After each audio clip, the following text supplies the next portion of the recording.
चलो रिकॉर्ड का कर दिए सिस्टम।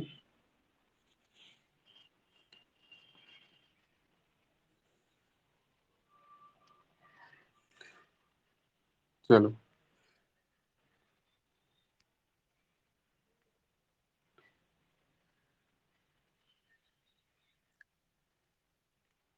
तो हम लोगों ने देखे थे कि पुर्तगाली जो आया था उसने आकर व्यापार किया, और उधर ठंडा प्रदेश है और उसके इर्द गिर्द जो देश है उसमें सब ठंडा ही स्थान है। तो पुर्तगाली आया, यहाँ से फिर व्यापार करना शुरू किया। व्यापार करते करते फिर इंग्लैंड के इर्द गिर्द पहुंचा।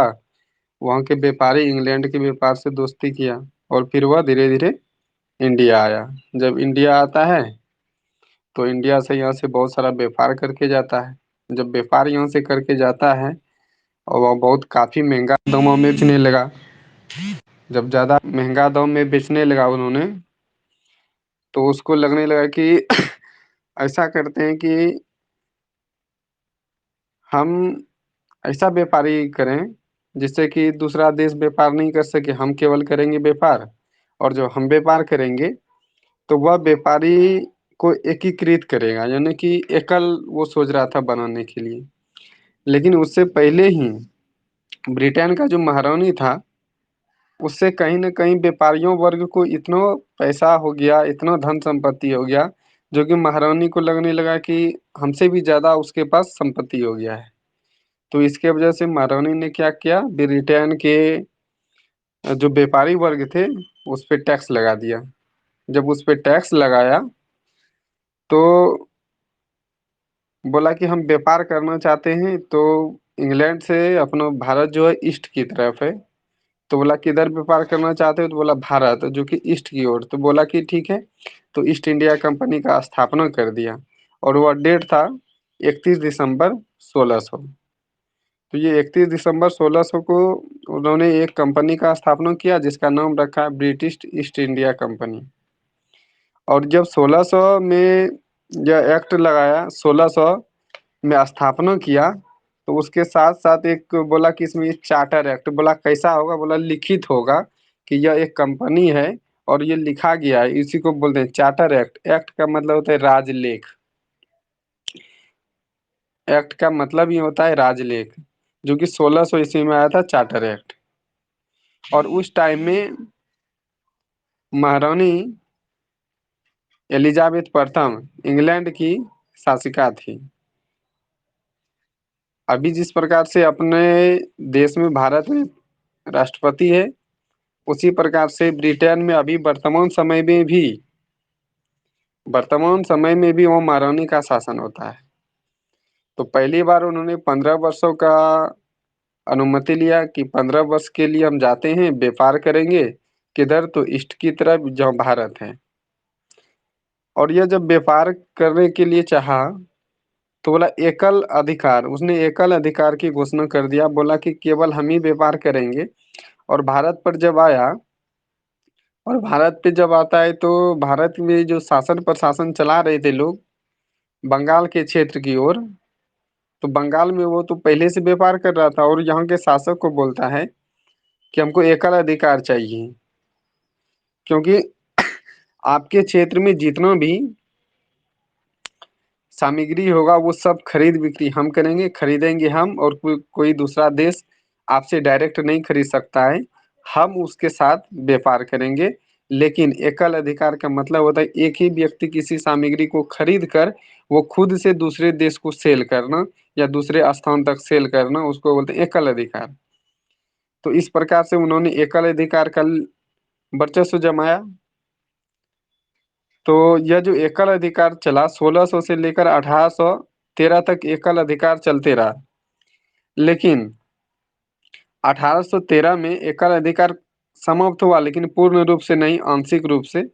जिसमें कहा जाता है कि चाय और चीनी, यानी चाय चाय के साथ बोला कि चाय जो है केवल भारत से ईस्ट इंडिया कंपनी ही खरीदेगी, और फिर वह दूसरे देशों के साथ बेचेगी। लेकिन चीन के साथ, अब चीन का बात होता है तो बोला नहीं, चीन जो है वो डायरेक्ट भारत में आकर व्यापार नहीं कर सकता है, वो केवल ईस्ट इंडिया कंपनी के साथ व्यापार करेगा। तो ये आंशिक रूप से 1813 में एकल अधिकार समाप्त किया गया था।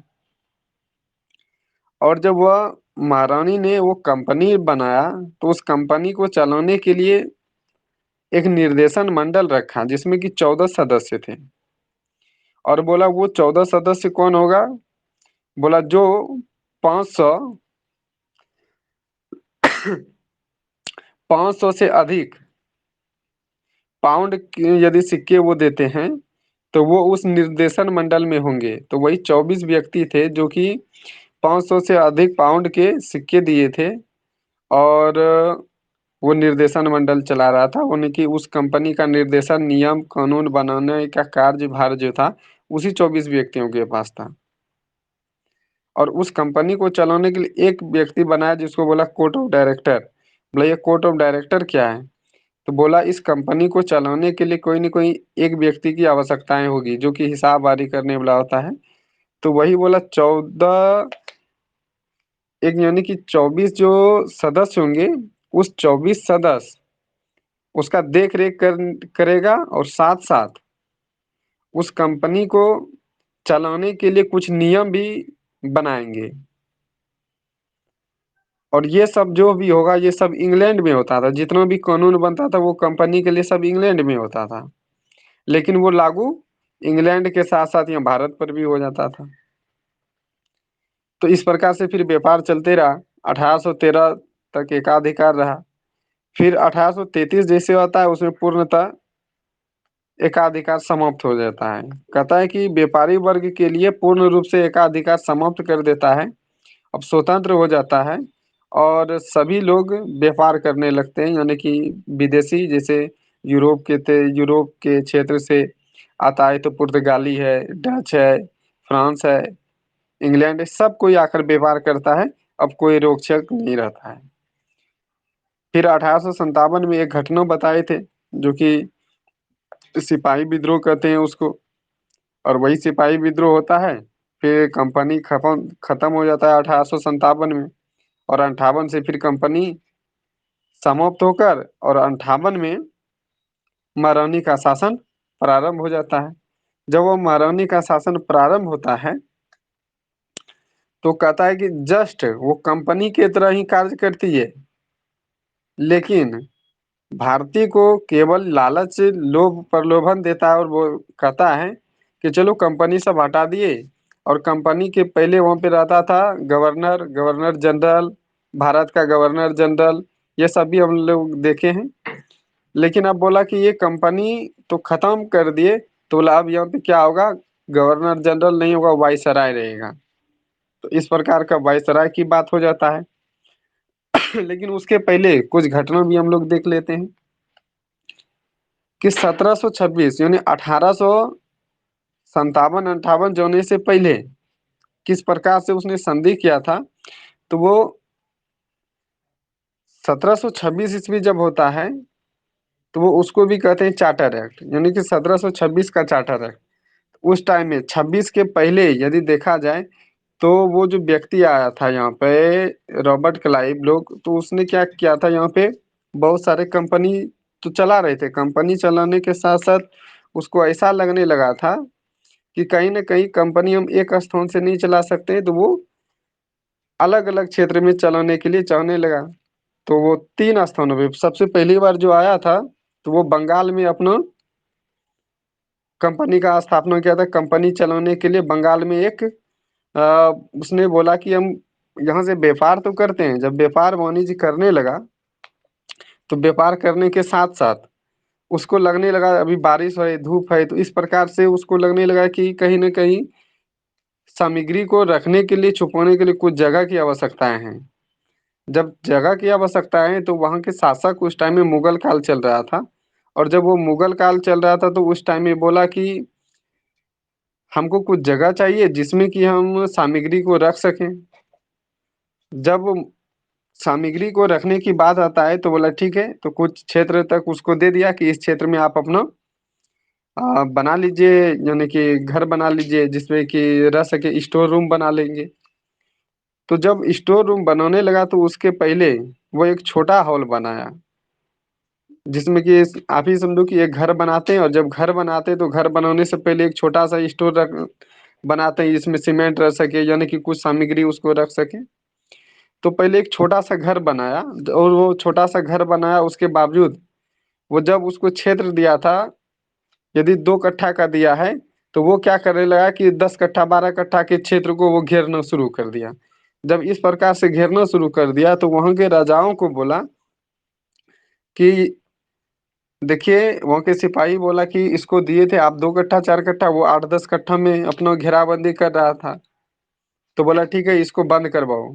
तो एक बार बंद करवाया, 2 बार बंद करवाया, इस प्रकार से उसको देखा कि आज बंद करवाता था, 2 दिन के बाद फिर से वो स्टार्ट कर देता था कम।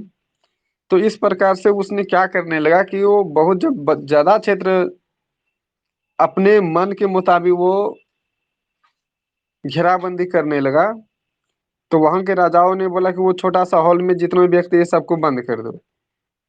तो अंग्रेज लोग उस टाइम में यहाँ पे आया था, 146 व्यक्ति थे उसको चलाने के लिए, उस कंपनी को बनाने के क्रम में 146 व्यक्ति था।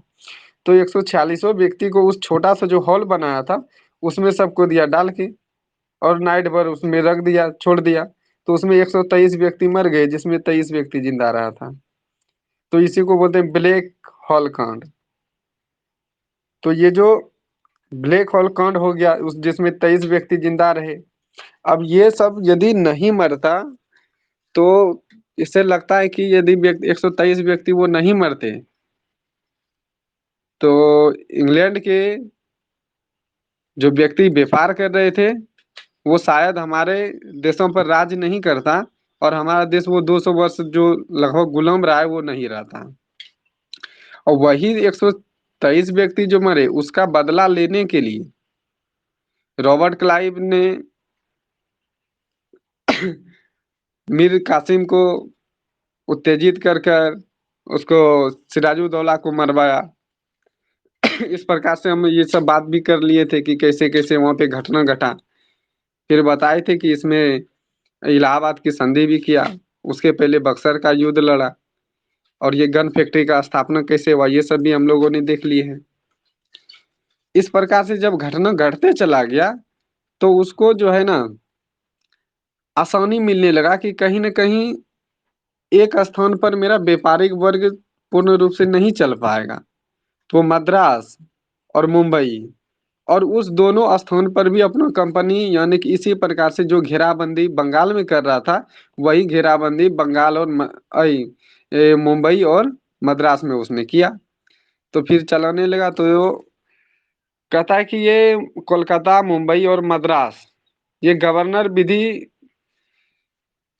का कार्य, यानी कि उस टाइम में उसने क्या करने लगा, इस तीनों स्थानों को चलाने के लिए कंपनी तो इंग्लैंड में है, लेकिन तीनों कंपनी को चलाने के लिए कंपनी एक ही है, ईस्ट इंडिया कंपनी, लेकिन तीनों स्थानों पर उसने अपना घेराबंदी किया, एक किला बनाया। और वही किला बंदी जब बनाता है तो यही किला बंदी को चलाने के लिए उसने बहुत सारे एक्ट लगाते चला गया। और 1773 होने से पहले हम बताए थे कि 1764 में बक्सर का युद्ध हुआ, उसके पहले 1757 में प्लासी का युद्ध हुआ, फिर 65 में इलाहाबाद की संधि होता है। जब ये इलाहाबाद का संधि होता है तो उसी टाइम में शाह आलम दूती जो रहता है दिल्ली का शासक, उन्होंने क्या करता है, बंगाल उड़ीसा और बिहार ये तीनों क्षेत्र का उसको दे देता है कि जाओ ठीक है, तुम ही इस कंपनी के द्वारा ही इस क्षेत्र पर जो भी टैक्स वसूला जाएगा वो रॉबर्ट क्लाइव वसूलेगा। करने का मतलब है कि वो बंगाल में द्वैत शासन लगा दिया। बंगाल में एक तो राजा है, लेकिन राजा से पहले भी राजा केवल कहता था 2 रुपये यदि टैक्स वसूलना है तो रॉबर्ट क्लाइव 2 रुपया के अलावा वो 4 रुपया 5 रुपया वसूलने लगा, यानी जनताओं को तकलीफ में डाल दिया। तो इस प्रकार से वहां पर क्या होने लगा, भ्रष्टाचार फैलने लगा। तो इस प्रकार से 64 आया, 65 आया। जब यह बात पता चला इंग्लैंड में जो व्यक्ति बैठे थे कंपनी में कि ये तो बंगाल उड़ीसा बिहार ये सब का भी दीवानी, दीवानी का मतलब वो टैक्स वसूलना, टैक्स वसूल रहा है, लेकिन फिर भी जब टैक्स वसूलने लगा था, और जो इंडिया में इंग्लैंड का व्यक्ति था, वो व्यक्ति क्या करते थे, वो सब टैक्स वसूल कर अपना पॉकेट जेब भरने में रहने लगा। तो इससे कंपनी को घाटा होना शुरू हो गया। और इंग्लैंड में जो व्यक्ति बैठे थे, उसको पता चल रहा था कि बंगाल, उड़ीसा और बिहार से तो ये कंपनी भी चल रहा है और ये राजस्व भी वसूल रहा है। तो लेकिन कंपनी जब घाटा में जाने लगा, तो जो भारत में इंग्लैंड का व्यक्ति रहा था, वो लोन अप्लाई किया ईस्ट इंडिया कंपनी को कि मेरा कंपनी जो घाटे में जा रहा है, जिससे कि आप लोन दिया, वहां से लोन दिया जाए और इस कंपनी को चलाने के लिए। जो इंग्लैंड में व्यक्ति बैठा था, उसको लगा कि मुनाफा होना चाहिए, लेकिन उसके बजाय यहाँ पे घाटा हो रहा है। और वो वक्त अब चल रहा था 1773। तब बोला 1773 में रेगुलेटिंग एक्ट लाया, और कहता ये रेगुलेटिंग एक्ट क्या है, यानी कि कंपनी को सुचारू रूप से चलाने के लिए जो एक्ट लगाया, उसी का नाम रखा 1773 का रेगुलेटिंग एक्ट। जब रेगुलेटिंग एक्ट लगाया, तो उस टाइम में इंग्लैंड में प्रधानमंत्री जो था, वो लॉर्ड नॉर्थन था, यानी लॉर्ड नॉर्थ था। और इसने क्या कर दिया कि वो कंपनी सही से चल रहा है या नहीं चल रहा है, उसके लिए उसने एक गुप्त समिति का आधार प्रकट किया, यानी कि एक गुप्तचर समिति बनाया कि यह 4-5 व्यक्ति जो होंगे, एक यह समिति बनाते हैं। जिस तरह अभी की सीबीआई काम करता है, जस्ट सीबीआई के तरह ही उस टाइम में गुप्तचर बनाया, और बोला ये कंपनी को देखना है कि इस कंपनी में त्रुटि क्या है, जिससे कि वह इंग्लैंड को लोन अप्लाई किया। तो जब उस समिति को बनाया और जब बंगाल में भेजा गया, बंगाल में जब भेजता है, तो यहाँ पर देखता है कि सब कोई तो राजस्व वसूल रहा है, व्यापारी कर रहा है, लेकिन सब अपना अपना पॉकेट भर रहा है। जब इससे यह पता चलता है, तो उस टाइम में, ये 1773 की बात है, और 1773 में बंगाल का जो गवर्नर था, वैरन हेस्टिंग था, वायरन हेस्टिंग प्रथम, और द्वितीय भी आता है बाद में, तो इसलिए इसमें लिखे हैं वायरन हेस्टिंग प्रथम। और ये जो वायरन हेस्टिंग प्रथम है, ये गवर्नर जनरल बनकर आया था, और ये बंगाल का गवर्नर था। और इसी के काल में कहता है, कुछ समकालीन कुछ मामले में इसी को मद्रास और मुंबई का जो क्षेत्र अधीन था, वो क्या कर रहा था, एकीकृत कुछ कर रहा था। एकीकृत करने का मतलब कि जो पहले बंगाल में जो कंपनी था, उस कंपनी में जो नियम कानून था, वही मद्रास में और मुंबई में था। जब ये मद्रास और मुंबई में वही कानून व्यवस्था चल रहा था, तो सब अपना अपना पॉकेट तो भरने के चक्कर में था। तो 1773 में ही बोला, जो मद्रास और मुंबई में कंपनी चला रहे हैं, जो शासन कर रहे हैं उस क्षेत्र में, तो उसका एक शासन व्यवस्था इस प्रकार से किया जाए, जो कि कानून व्यवस्था एक ही व्यक्ति बनाएंगे, और वो कोलकाता, यानी कि ये बंगाल का हो गया क्षेत्र, जो कोलकाता में जो कंपनी है, वो जो नियम कानून बना कर देंगे, वही नियम कानून मद्रास और मुंबई में लगेगा। तो यहाँ से पता चलता है कि भारत में केंद्रीकरण शासन का प्रारंभ हो गया। यहाँ से आता है कि केंद्रीकरण शासन का प्रारंभ कब से स्टार्ट होता है, यानी शुरू होता है, तो ये 1773 का रेगुलेटिंग एक्ट से ही ये भारत में केंद्रीकृत शासन का प्रारंभ हो जाता है। अब सोचो कि यहाँ पे बहुत सारे छोटे छोटे राज्य प्रांत हैं, उस टाइम में शासन प्रशासन चल रहा था।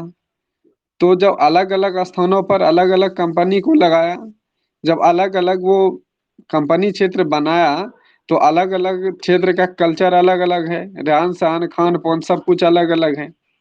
जब अलग अलग सब कुछ है, तो प्रत्येक क्षेत्र को अलग स्वतंत्र चाहिए, उसके अकॉर्डिंग, उस स्थान के अकॉर्डिंग। लेकिन ये बोला नहीं, जो कानून हम बना देंगे, वही कानून उस क्षेत्र तक रहेगा। तो यहाँ से स्पष्ट हो जा रहा है कि भारत में केंद्रीकृत शासन का प्रारंभ ये 1773 से आरंभ हो गया है। और किसके काल से, तो ये वैरन हेस्टिंग प्रथम के काल से ये प्रारंभ हो गया है। और जो वो गुप्तचर समिति बना उसमें गवर्नर जनरल की सहायता के लिए 4 सदस्य को बनाया और 4 सदस्य एक परिषद का निर्माण किया। बोला कि 4 सदस्य होंगे और वो चारों सदस्य क्या करेंगे, गवर्नर जनरल की सहायता करेगा। और किस किस क्षेत्र में, तो बोला वो कार्य कार्य के क्षेत्र में हो, राजनीतिक के क्षेत्र में हो, वो किसी भी क्षेत्र में उसका हेल्प करेगा। तो ये गवर्नर जनरल की सहायता कर रहा था। तो यहीं से जब देखो कि गवर्नर जनरल की सहायता करेगा तो यहाँ से स्पष्ट हो जा रहा है कि कार्यपालिका का भी उदय हो गया, कि वो किसी न किसी के कोई भी कंपनी को चलाने के लिए कुछ कार्य व्यवस्था की प्रारंभ हो गई और कुछ व्यक्तियों की जरूरत उसमें पड़ने लगा। तो यहाँ से स्पष्ट ही हो जा रहा है कि ये कार्यपालिका का उदय हो गया। कार्य यानी कि अब कार्य को चलाने के लिए कुछ व्यक्तियों की आवश्यकताएं होगी। जब कुछ व्यक्तियों को चलाने के लिए आवश्यकताएं होगी तो वो कार्यपालिका का उदय। लेकिन बोला ये जो कार्यपालिका कैसे होगा, तो बोला कुछ इसमें व्यक्ति ऐसे होंगे जो गवर्नर द्वारा भेजा जाएगा और कुछ व्यक्ति ऐसे होंगे जो गवर्नर के साथ साथ उस कंपनी में जो व्यक्ति हैं वो व्यक्ति क्या करेंगे कि बहुमत करेंगे कि किस व्यक्ति को किस स्थानों तक भेजा जाना चाहिए। जिस प्रकार से अभी अपने देशों में ये प्रधानमंत्री, राष्ट्रपति या सांसद, विधायक जो भी बनता है, जैसे हम लोग चुनते हैं बहुमत के आधार पर, उसी प्रकार से उस टाइम में बहुमत करवाया जाने लगा।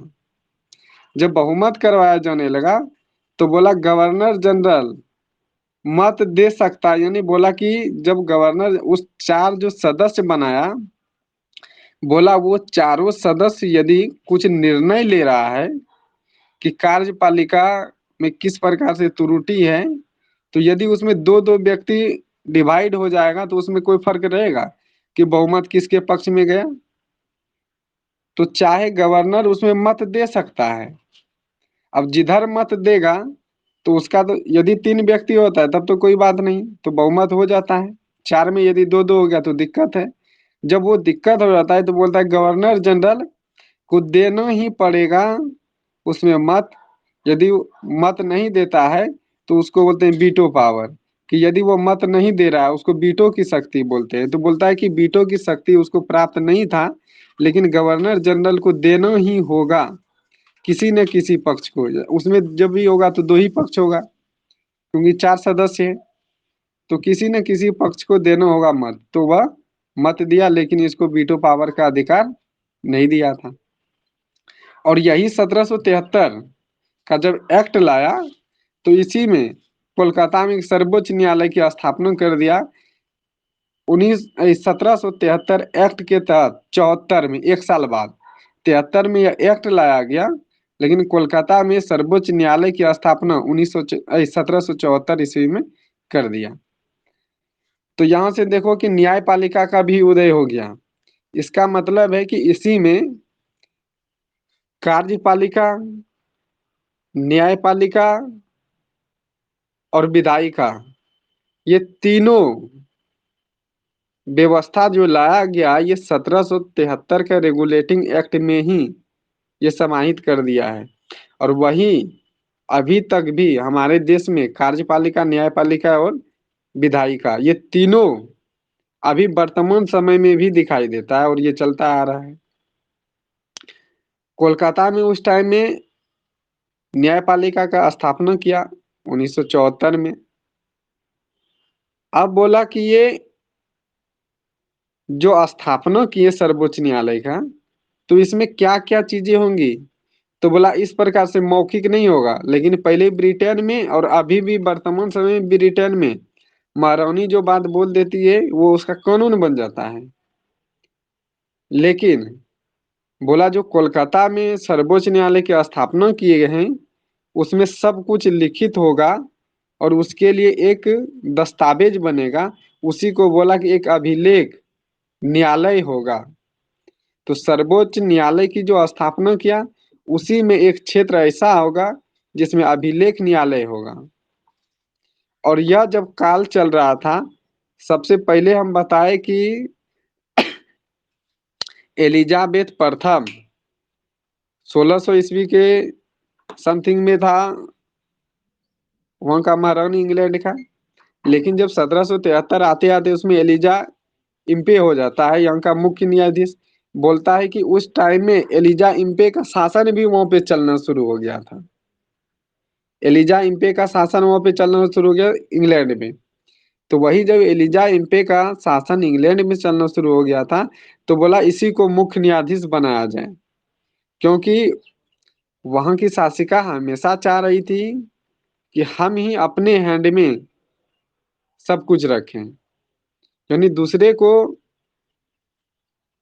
अपने से सर्वोच्च नहीं बनाने के लिए उसने अपना जितना भी मोटे मोटे कार्यभार होते थे वो खुद से करते थे, और वो खुद से कानून व्यवस्था बनाते थे, और वर्तमान समय में भी बना रहा है। तो मुख्य न्यायाधीश कहा जाए तो कोलकाता के सर्वोच्च न्यायालय के मुख्य न्यायाधीश एलिजा इम्पे ही रहा, और इसके साथ साथ 3 अन्य न्यायाधीश रहा। और वो 3 अन्य न्यायाधीश जो है वो आपका है चेमेस्टर, हाइडिंग और लिमेस्टर। ये तीनों जो है अन्य मुख्य न्यायाधीश थे। एलिजा इम्पे मुख्य न्यायाधीश, लेकिन अन्य न्यायाधीश जिसको कहा जाए 3, तो वो था हाइडिंग, लेमेस्टर और चेस्टर। ये तीनों जो था ये अन्य न्यायाधीश थे। इसके बाद यदि हम लोग देखेंगे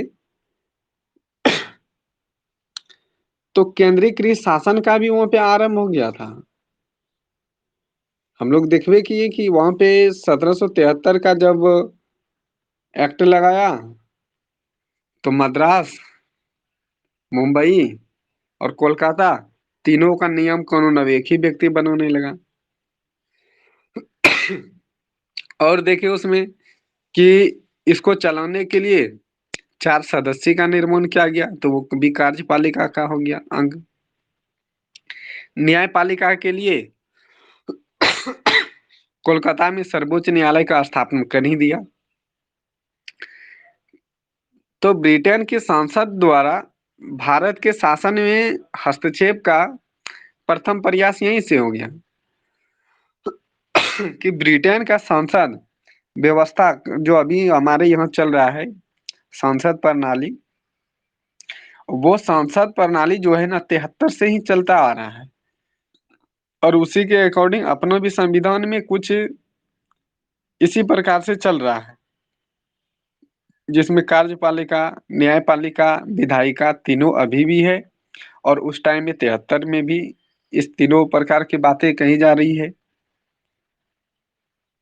अब बोला इस कंपनी को तो पहले से जो चला रहे थे ठीक है, लेकिन इस कंपनी को चलाने के लिए और इसमें सख्त होने की जरूरत है। तो कंपनी को बोला नियंत्रण किस प्रकार से किया जाए, तो उसमें जो 24 व्यक्ति पहले भी थे, कोर्ट ऑफ डायरेक्टर में जो चुना गया था 24 व्यक्ति, अब बोला कि पहले जो भी व्यक्ति, सबसे पहले तो 217 व्यक्ति शेयर होल्डर थे जो कि कंपनी का स्थापना करवाया था, और उसमें से 24 व्यक्ति ऐसा था जो कि 500 पाउंड पहले उसने वहां पर इकट्ठा किया था, 500 पाउंड। लेकिन अब कहा जाता है कि 1773 के बाद से कि ठीक है इसको चलाने के लिए और सख्त करने की जरूरत है। अब जो व्यक्ति 1000 पाउंड देंगे, जो भी व्यक्ति 1000 पाउंड देंगे, वही वहां का उस कंपनी का नियम कानून तौर तरीका बनाएंगे। लेकिन बोला ठीक है ये तो 24 व्यक्ति तो होंगे, और बोला प्रत्येक साल 24 का 1/4 व्यक्ति जो होंगे वो सेवा नियुक्त होंगे, यानी कि सेवा युक्त, यानी कि एक साल जैसे पूरेगा इसमें 1/6 1/4 करने का मतलब है 6 व्यक्ति प्रत्येक साल। एक साल में 6 व्यक्ति को इससे निष्कासित होना होगा। और जो अभी यही कार्य अपने राज्यसभा में होता है,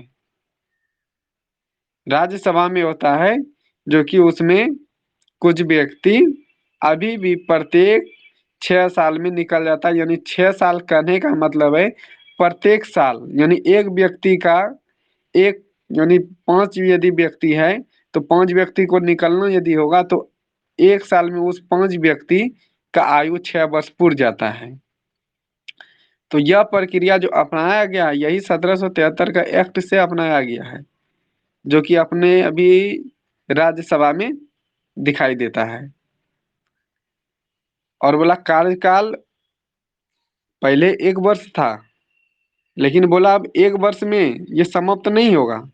जब वो 500 पाउंड दिया था तो एक ही वर्ष में वो 1/4 व्यक्ति समाप्त हो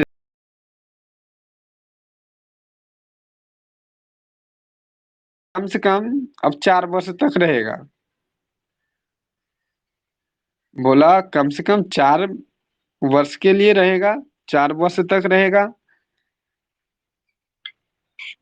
हाँ।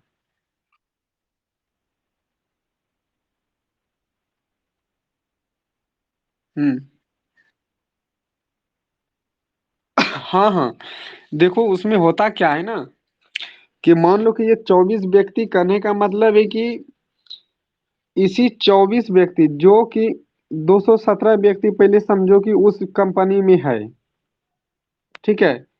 अब बोला कि इस कंपनी में 217 व्यक्ति तो हो, लेकिन 24 ऐसे व्यक्ति जो कि 500 पाउंड पहले दिया था, जो 500 पाउंड दिया था, उसको बोला था तुम ही कानून व्यवस्था बनाएगा, देख रेख तुम ही लोग करोगे, और तुम लोग जो हो वो इंग्लैंड में ही रहेगा, तुमको इंडिया नहीं जाना होगा, ठीक है।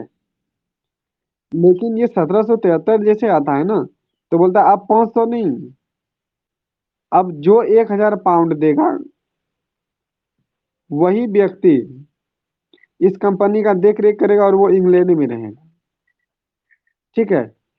जब इस प्रकार की बात होता है, जब वो 24 व्यक्ति था ना, तो इसी 24 व्यक्ति में से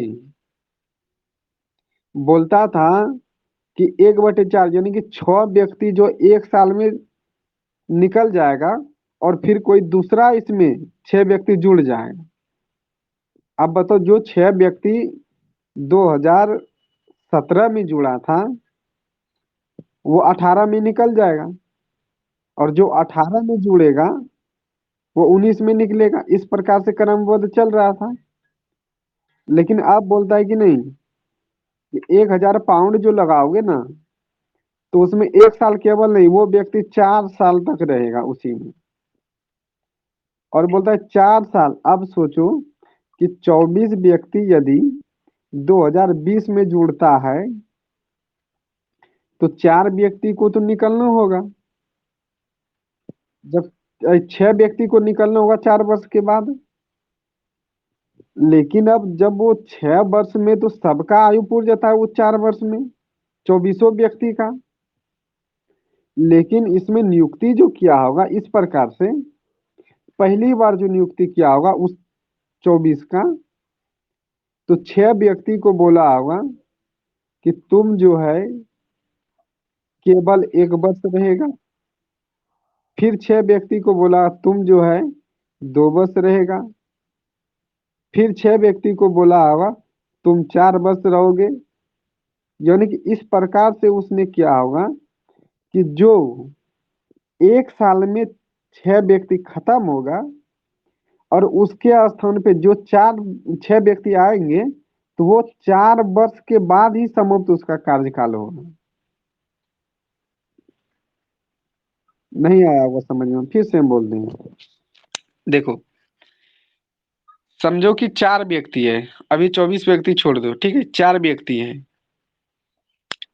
एक व्यक्ति यदि अब चारों का नियुक्ति कराना है, अब चारों को 2020 में हम नियुक्ति करा रहे हैं, ठीक है। एक व्यक्ति को बोले कि तुमको जो है 2021 में रिटायर तुम हो जाएगा, दूसरे को बोले तुम 22 में होगा, तीसरे को बोले 23 में और चौथे को बोले 24 में। तो जो चौथा व्यक्ति था, इसका मतलब है कि वो केवल 4 वर्ष रहा, लेकिन तीसरा व्यक्ति कितना 3 वर्ष रहा, दूसरा व्यक्ति 2 वर्ष और पहला व्यक्ति एक ही वर्ष। इसी प्रकार से रहा है।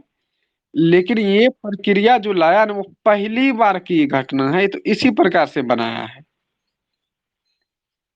अंतिम जो व्यक्ति रहा होगा ना वही केवल 4 वर्ष रहा है। अब जैसे देखो कि एक व्यक्ति जिसका कार्यकाल अब क्या था कि 20 में नियुक्ति किया और 21 में खत्म किया, अब इसके स्थान पे कोई व्यक्ति दूसरा आएगा। अब इसको बोला तुम 4 वर्ष रहो। अब सोचो 21 में जब ये आया तो अब ये रिटायर कब होगा, 25 में होगा।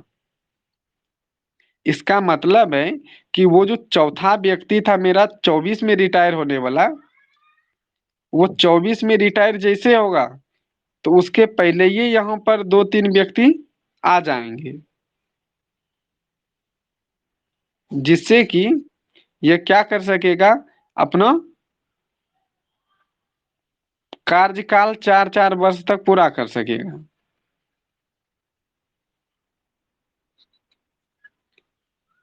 नहीं तो रुको, इसमें हम लिखते हैं, देखना ठीक है, दिख रहा है।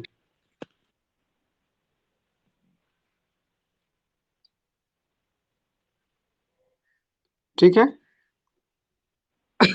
अब ये चारों व्यक्ति है और इस चारों व्यक्ति को बोला है कि तुमको 4 वर्ष रहना है, लेकिन इसको बोला कि तुम 2020 तक रहेगा।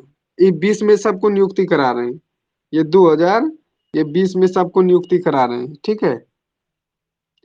2020 में ये जब नियुक्ति करा रहे हैं तो 2020 में 1 2 3 4 व्यक्ति लाए। इसको हम बोलेंगे तुम्हारा जो कार्यकाल होगा केवल वो 1 वर्ष का होगा। इसको बोले तुम्हारा 2 वर्ष होगा, इसको बोले 3 वर्ष, इसको बोले 4 वर्ष। अब इसको जब निकाला जाएगा तो 21 में निकाल देंगे, तो इसके स्थान पे दूसरा व्यक्ति आएगा तो इसका नाम पचमढ़ दे देते हैं। आया समझ में। अब इसको हम बोलेंगे तुमको 4 वर्ष रहना है, तो अब सोचो 21 में ज्वाइनिंग ज्वाइनिंग किया तो ये कब खत्म होगा, इसका 2025 में ही खत्म होगा। 25 में 25 तक आएगा मुझे, रिटायर होगा। अब इसका कार्यकाल बोले तो 2 वर्ष, तो ये 22 में खत्म हो गया। तो अब छठा व्यक्ति जो आएगा, ये दूसरा व्यक्ति 22 में खत्म होगा। तो लेकिन जब छठा व्यक्ति यहाँ पर ज्वाइन करेगा तो ये कब खत्म होगा, इसका 25 में, 26 में, 26 में होगा। अब इसका देखो कार्यकाल कितना होगा, 4 वर्ष इसका भी हो रहा है, इसका भी 4 वर्ष हो रहा है। अब इसको फिर बोला, इसको जैसे समाप्ति 23 में होगा, ये सब समाप्त होगा, ये 23 में ही भी खत्म होगा। और इसके स्थान पे 7वां व्यक्ति आएगा तो उसका कब होगा खत्म, 27 में। अब देखो इस सबका 1 वर्ष 2 वर्ष 3 ही वर्ष तक रहा, लेकिन इसका कार्यकाल कितना रहा, 4 वर्ष तक हो गया। जब इसका 4 वर्ष तक रहा, अब इसके स्थान पे जो 8वां व्यक्ति आएगा वो कब खत्म होगा, 28 में होगा। इसका मतलब है कि अब कहीं ना कहीं लग रहा है कि अब ये भी 4 वर्ष कार्य करेगा, ये भी 4 वर्ष, ये भी 4 वर्ष, अब ये भी 4 वर्ष। अब देखो ये खत्म हो जाएगा, 21 में आया था, अब खत्म कब होगा, ये 25 में होगा। 25 में जैसे ये व्यक्ति खत्म होगा, तो 25 में व्यक्ति खत्म हुआ तो दूसरा 9वां व्यक्ति आ जाएगा ना। अब ये कंटिन्यूअस देखो, ये 3 वर्ष तक इसके साथ में कार्य करेगा। फिर देखो ये जैसे 26 में ये खत्म होगा तो इसके स्थान पे 10वां व्यक्ति आएगा। जब 10वां व्यक्ति आएगा, इसका मतलब ये कंटिन्यूअस तो कितना वर्ष, ये इसको 26 में खत्म होना था, तो ये 4 वर्ष तो कर लिया कार्य।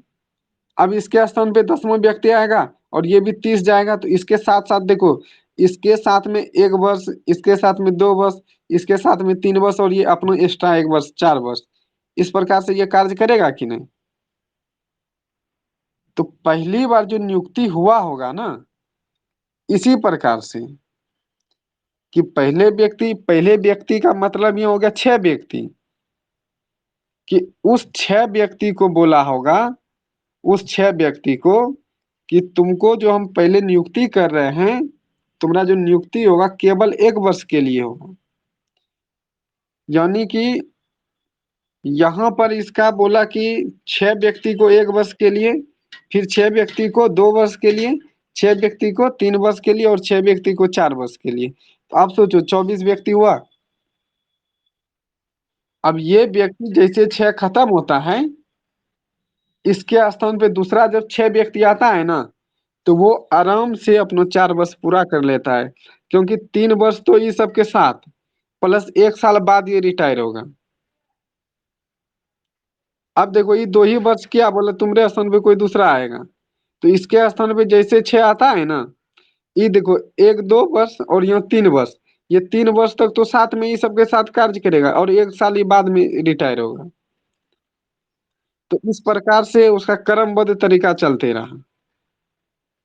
ठीक है, आ गया होगा हमको लग रहा है समझ में। हाँ आ गया, तो आगे देखो।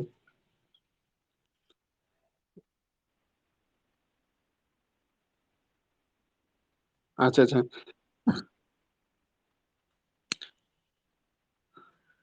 अच्छा फिर से बता दे रहे हैं कि 4 व्यक्ति है, ये 2 3 4 व्यक्ति है। 4 व्यक्ति नहीं समझो, कि ये समझो कि 4 समय है। ठीक है, और एक समय में 6 व्यक्ति, दूसरे समय में 6 व्यक्ति, तीसरे समय में 6 व्यक्ति, चौथे समय में 6 व्यक्ति, 24 व्यक्ति है। और इस 6 व्यक्ति को बोला कि तुमको, तुम्हारा जो नियुक्ति हम करा रहे हैं पहली बार 1 वर्ष के लिए। ठीक है, दूसरे का बोला कि तुम्हारा नियुक्ति करा रहे हैं 2 वर्ष के लिए, तीसरे 6 व्यक्ति को बोला 3 वर्ष के लिए, और इसको बोला 4 वर्ष के लिए। ठीक है, जब यह व्यक्ति 1 वर्ष में खत्म हो जाता है, तो इसके स्थान पे दूसरा 6 व्यक्ति आता है। अब इसको बोलता है तुम्हारा हम जो नियुक्ति कराए अब 4 वर्ष के लिए करा दिए। अब सोचो यदि यह 2020 में आया होगा, इसका नियुक्ति कराया होगा, तो 21 में यह समाप्त हो जाएगा। जब ये 21 में समाप्त यह व्यक्ति होगा, तो 21 में इस 6 व्यक्ति का नियुक्ति होगा। जब यह 6 व्यक्ति का नियुक्ति 21 में होगा, तो सोचो 4 वर्ष इसको रहना है, तो कब तक रहेगा? 25 तक रहेगा। 2025 तक ये व्यक्ति रह जाएगा। इसी प्रकार से दूसरे वर्ष ये खत्म हो जाएगा, 22 में खत्म होगा, और इसके स्थान पे फिर दूसरा 6 व्यक्ति आएगा, इसको भी 4 वर्ष रहना है। तो जब यह व्यक्ति रह रहा है 25 तक, तो यह कितना रहेगा? 26 तक रहेगा यह व्यक्ति। तो इसी प्रकार से क्रमबद्ध तरीका से अब सबको 4 4 वर्ष का देगा नियुक्ति। लेकिन पहली बार यही दिक्कत आया होगा कि सब व्यक्ति को, किसी को 6 व्यक्ति को बोला होगा 1 वर्ष, और 6 व्यक्ति को 2 वर्ष, और जो 6 व्यक्ति होगा उसको 3 वर्ष, उसके बाद जो 6 व्यक्ति होगा उसको 4 वर्ष। इसी प्रकार से बोला होगा उसको, और नियुक्ति कराया। इसके बाद बोला, जब इस प्रकार से उसमें घटना देख रहा था ना कि कंपनी में चोरी वगैरह हो रहा है, अपना यानी कि स्वार्थ के लिए कर रहा है, तो उसने देखा कि एक सदस्य तब बनाया गुप्तचर समिति। तब उसने कहा कि बिना लाइसेंस वाले जो भी व्यापारी होंगे ना, बिना लाइसेंस वाले व्यापारी, वो इस कंपनी के तहत नहीं आ सकता है। वो जो बनाया रेगुलेटिंग एक्ट, उसमें कह दिया कि जो इस कंपनी में व्यक्ति हैं, वह किसी दूसरे व्यापारी, यानी कि निजी व्यापारी जिसको बोलेंगे, किसी दूसरे व्यापारी से ना तो वो रिश्वत ले सकता है, न तो वो उपहार ले सकता है, यानी किसी प्रकार का वो सामग्री उससे नहीं ले सकता है, उपहार भेंट ये सब नहीं ले सकता है। ठीक है, ये बात जो कहा गया था ये सब था 1773 का बात। जब ये 1773 की बात चल रही थी तो उसमें भी कुछ त्रुटि आ गया, और त्रुटि क्या आया कि जो वो 1773 में वो 4 सदस्यीय परिषद जो बनाया था ना गवर्नर जनरल, तो उसी में त्रुटि आ गया। तो उसको सुधारने के लिए 1781 में एक्ट ऑफ सेटलमेंट लाया गया। एक्ट ऑफ सेटलमेंट लाया गया ये 1781 में। जब 1781 में एक्ट ऑफ सेटलमेंट लाया तो उसमें क्या कर दिया कि ये कार्यपालिका न्यायपालिका ये दोनों जो सम्मिलित एक ही व्यक्ति के पास था ना उसको अलग करवा दिया।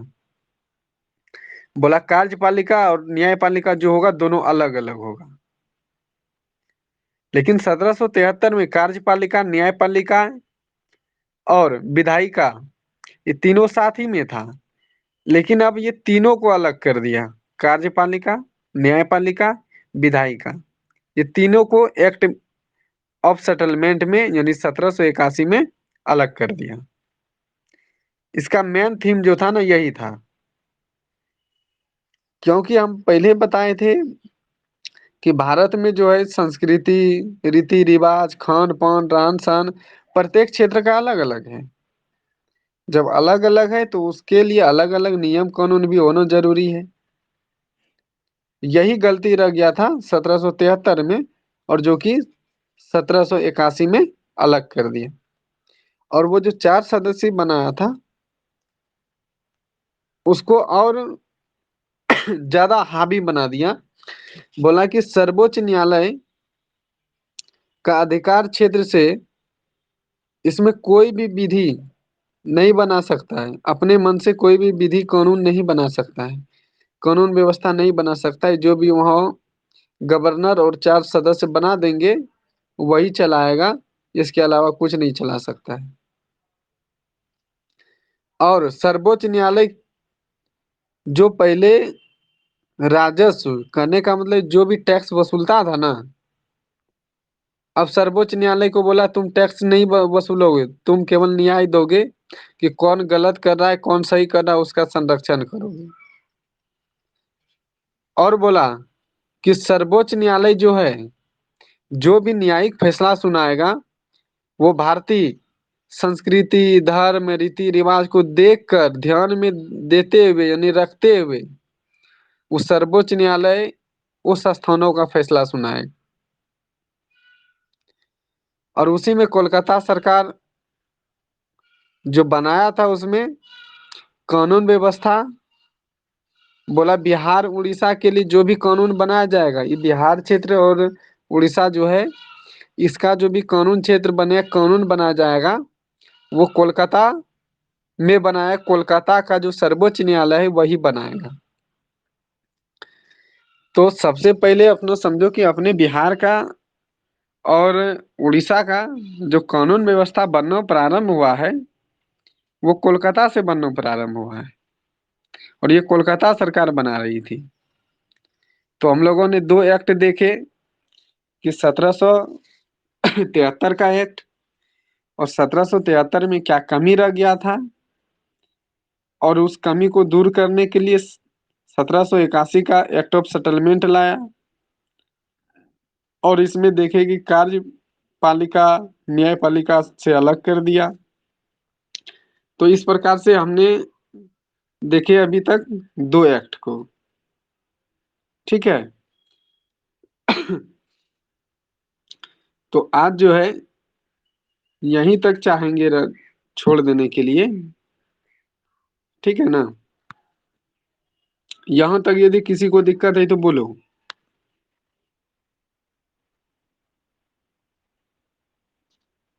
हाँ बोलो, तुम ही लोग टाइम अपना चूज करो।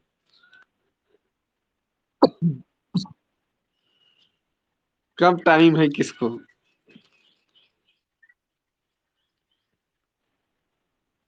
मनीषा लेफ्ट हो गई है ना।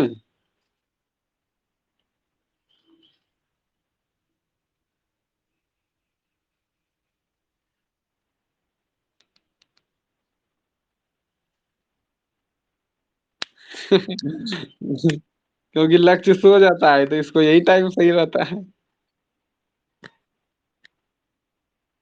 अच्छा, उसको भी सुनाओ।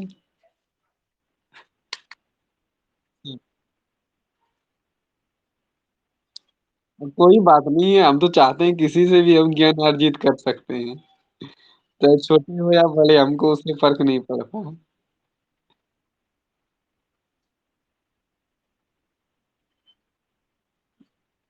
हाँ,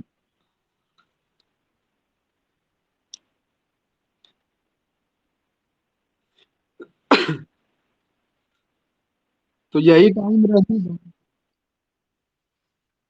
क्या ज्योति?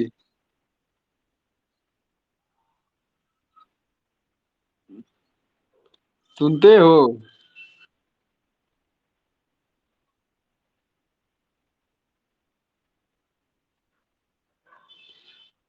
ठीक है तो। हाँ, तो यही टाइम रहने दो, ठीक है ना? क्या ज्योति? और तब छत पे जाने में दिक्कत होता है तुमको नहीं?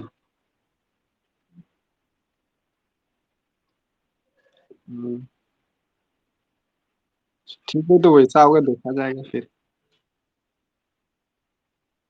हाँ ठीक है, अभी यही क्लास।